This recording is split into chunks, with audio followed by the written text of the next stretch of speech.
Hey guys, how's it going? Shannon here. I thought I'd go over today's lesson on teaching you how to tune your violin.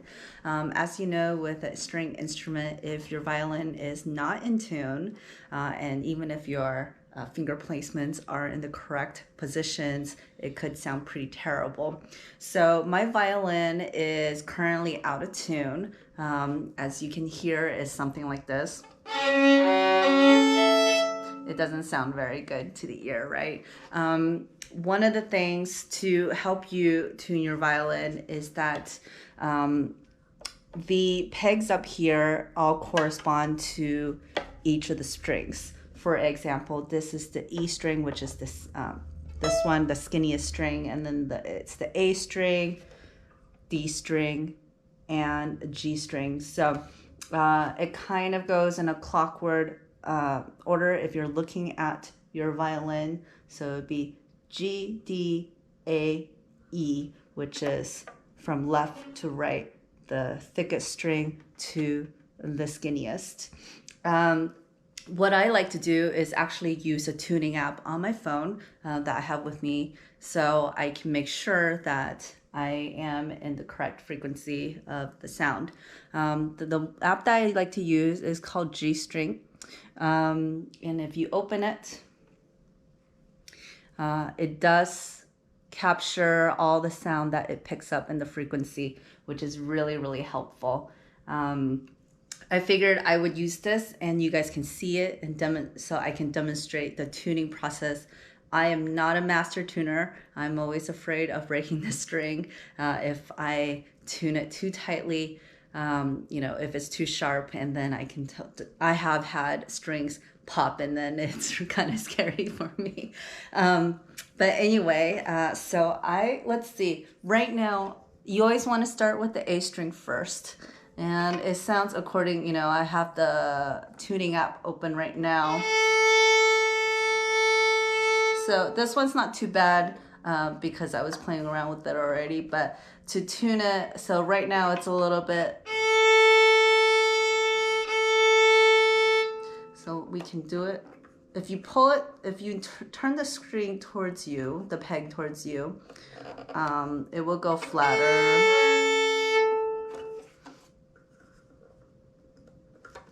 For example, right now, it's a lot flatter, right?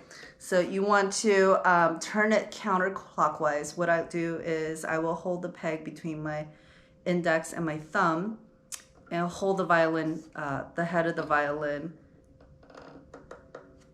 so I can stabilize it. And that was actually a pretty good one, as you can see.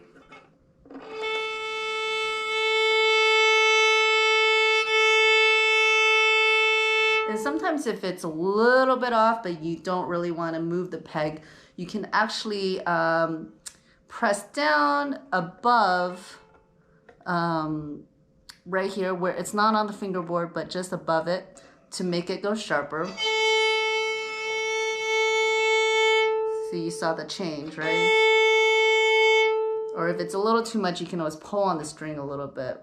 And that flattened it.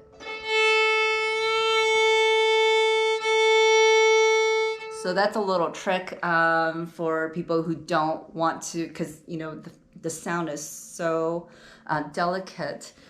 So you can use that as a technique to get the exact sound you want. Now, to tune the D string, generally you want to play once you have your A string tuned already. So my D string is very flat right now. I'll do the same thing where I'm holding it and with my index finger and my thumb, because it's closer to this side. So it's I'm holding it like this instead of like this, because that's not very comfortable, right?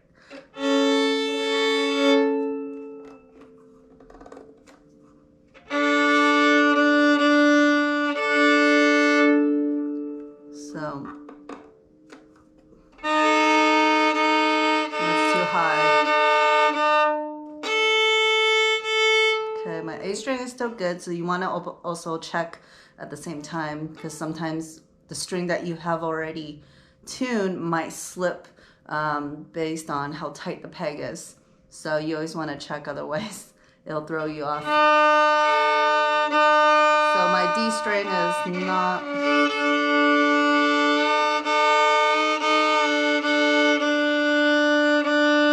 It's still a little bit sharp, so I'm going to try to pull on the string a little bit. And that got it to the perfect sound. Maybe even a little bit more.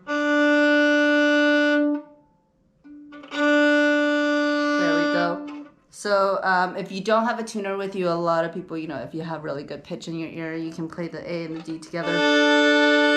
And it's supposed to create this very harmonious sound when played together.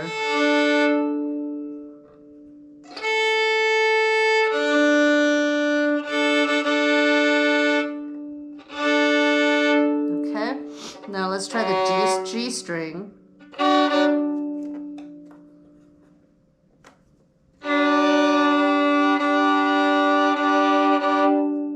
Okay, that's pretty close.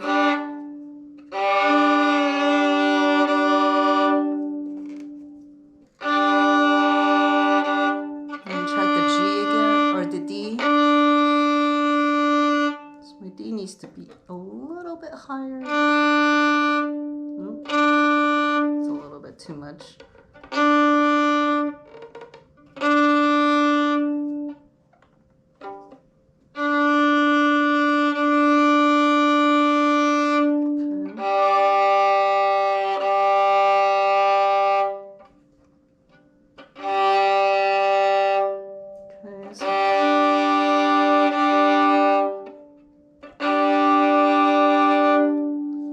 Play the D and the G string together, so we sound relatively harmonious as well. So my E string is not too terrible. Oops, yeah.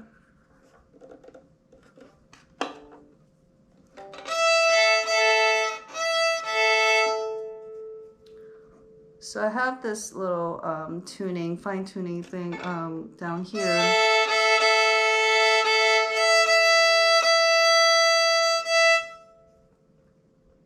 Saying it's a little bit sharp.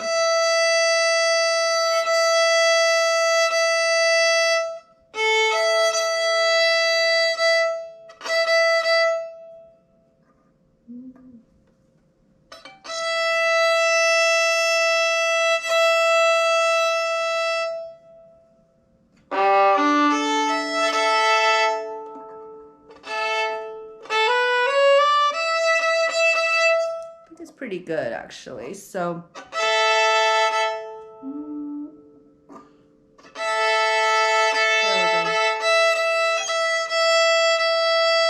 yeah, so when it's tuned,